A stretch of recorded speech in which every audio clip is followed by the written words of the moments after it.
All Hello, right. everyone, and welcome back to another episode of the show.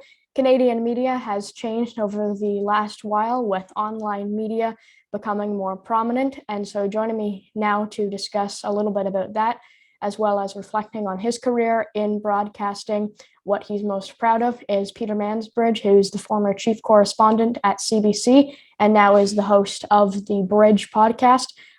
Peter, maybe we'll just start out with just speak a little bit about how the current media landscape has changed since you left the CBC, and whether or not you think the direction that media is going is a good thing or bad thing with the rise of online media. Well, first of all, thanks for the invite to your program, Wyatt. It's good to be able to talk to you.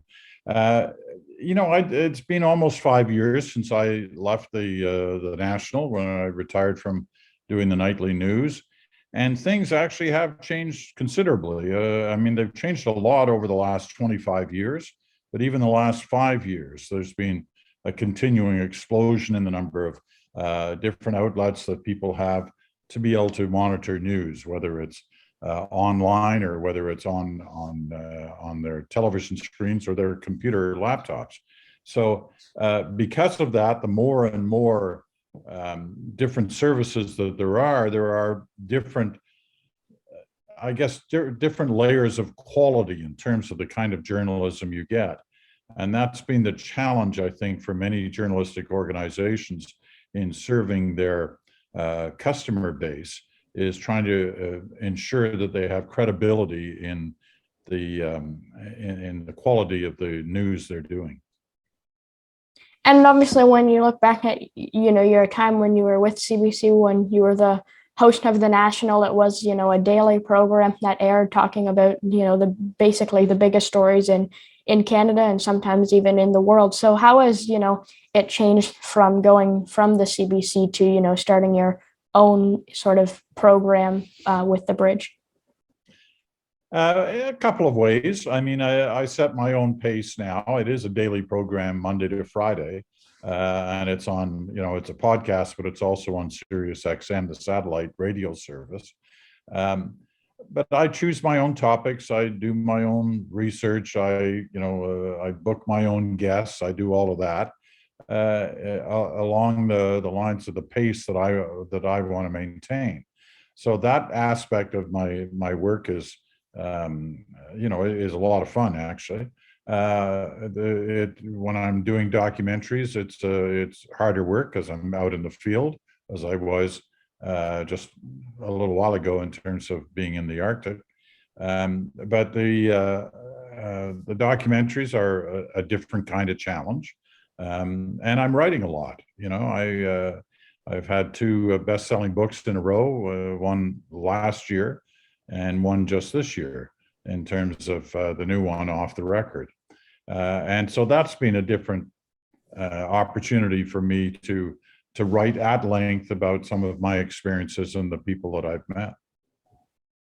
And so when you look back at, you just mentioned you do things like now book your own guests and such, which I'm sure was, very different from when you were at the National, where you had producers and you had, segment producers and a bunch of that type of stuff. So do you find it harder now? Do you find it, you mentioned it's fun doing things like booking your own guests, but do you find it harder kind of just being on your own? Well, listen, you can't replace the kind of wonderful professionals that I had working with me when I was at the CBC. But there's a degree of luxury in being able to do the things that I want to do now, and booking my own guests. I mean, I'm lucky because I have a reputation in Canada and outside of Canada as well. So when I phone people, they know who I am, and when I tell them that I want to interview them, nobody's ever said no. So that's a nice position to be in. And I mean, you do your own booking, Wyatt, so you know what that's like. Never assume that because you have because you have a large staff, perhaps, the job is necessarily going to be any easier. Obviously, you draw upon the experience and the expertise of people you work with, and that's great. But you've got to be on the ball for every interview and assignment that you do. You can't rely on others to do some of the hard slogging that you have to do as the person up front, because after all, you're the one they look at, and when they want to complain, they don't usually go to somebody in the background. They come right at you, and I've certainly had that over the years. You mentioned kind of, the reputation building sort of to when you, I would assume when you started your career in broadcasting, and maybe before you were, with the CBC, it might have been maybe not everyone said yes to doing things with you, and just kind of the buildup of building your reputation and getting more people to say yes. So how has that process worked in terms of, people being able to know you, and when you do your interviews, the majority of people do know who you are? Well, I've been lucky in that sense. I mean, let's face it, I was in the business for 50 years, half a century. And as a result of that, I got to, I got to meet a lot of people. I got to interview a lot of people. And I made a reputation as somebody that not only viewers and listeners could trust, but that also the people you deal with in the news business will trust you as well. Even those who may be the subject of some critical reporting on your behalf. But as long as you're fair and accurate and keep things in context, people will remember that. I mean, I've had some, tough goes with some of our former prime ministers, and yet I can say at the same time that they're not friends of mine, but they're all acquaintances in the sense that I can pick up the phone or send them an email, and I will get an answer.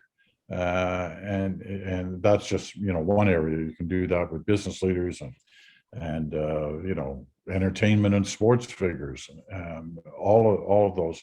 That's what I was talking about earlier when I was saying you've got to ensure the credibility of your work, and when you ensure that, others will notice it and they will react to you as somebody they can trust. And you've interviewed, like when you look at the different people you've interviewed obviously lots of Canadian prime ministers, but you've interviewed a large portion of American leaders and American politicians as well. I believe you interviewed President Obama and Hillary Clinton at one point as well. What do you find are some of the biggest differences between, speaking to someone like President Obama versus speaking to someone like Prime Minister Trudeau or Prime Minister Harper? I'm not sure there's any real differences other than they represent different countries and therefore at times represent different values. I mean, it's not just American leaders. I've talked to, British and European leaders as well, and some in Southeast Asia. So, I mean, you will always be recognizing that these people speak to certain values and traditions and cultures, and yet they do so with the weight of leadership. And it's something that's always fascinated me, trying to understand the qualities of leadership. And when you see it up close and personal in that sense, that you're face to face with some of these people, it's pretty interesting, and it's rewarding in the sense that you learn from every one of them. And when you look back at, the various stories you've covered, because obviously, as you mentioned, you've been in journalism for about half a century now. So, what were some of the biggest stories that you've, covered, but just some of the stories that you found most meaningful? Because I'm sure, there were some stories that, you covered that were fairly prominent, but weren't necessarily your favorite to cover. Yeah, that's a very good question, because, obviously over that length of time, I've covered hundreds and hundreds of stories and done thousands of interviews. So they're not all the same. They don't all carry the same weight in terms of not only their importance but also the impact they have on you. In 1989, I was in Berlin to cover the fall of the Berlin Wall, which separated both Eastern Europe and Western Europe East and the West, communism and the democratic alliances. And suddenly that wall was down, and you're weighing the difference that would make in the world, the new world to come. So that was a pretty heady time. But I've often, as I said earlier, one of the things that marks good journalism from average journalism is the ability to tell great stories. And I can remember being in, as a correspondent, being in Southeast Asia in the late 1970s, when there was an exodus of people who we called the boat people from Vietnam, who were being persecuted by the Vietnamese government, and they left under very dire circumstances, and took their kids with them, with the hope that they could find somewhere in the world where their kids could draw some hope and a future.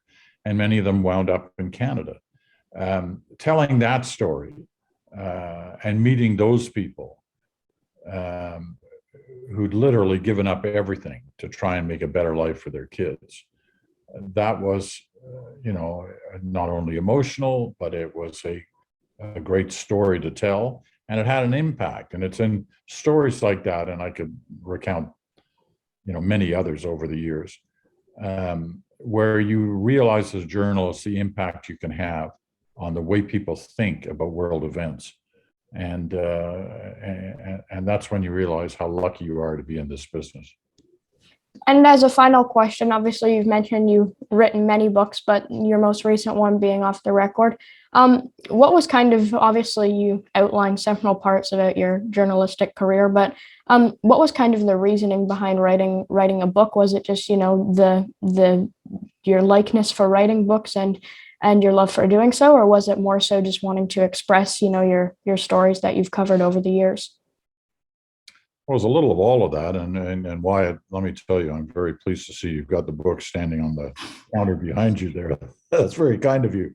But here's the main reason I wrote the book, that particular one, Off the Record, because I'd never intended to write a kind of memoir, a story of my career, but I did find that in telling stories, whether it was at speeches or whether it was just when I was, out for dinner with friends, that usually the common question would be, well, I saw you interviewing Barack Obama, but, tell me what wasn't on the air. What was it really like being there in the White House? And those are the kind of stories that I tell in Off the Record, not just about Obama, but all kinds of different things over the past 50 years. And it's those stories, it's kind of the story behind the story, if you will, that I wanted to try to capture in that book. And it seems, certainly for most people who've read it so far, they seem to think that that's exactly what is in that book. Yeah, for sure. Well, thank you so much, Peter, for joining me, and it's been great chatting with you, and look forward to continue to follow your new program, The Bridge. Well, thank you, Wyatt, and I look forward to following you. You've obviously got it, and I try to talk about what it means in that book and Off the Record, and you've definitely got it. So good luck with your career. It's getting off to a great start. Take care. Thank you so much. Bye now. Bye-bye.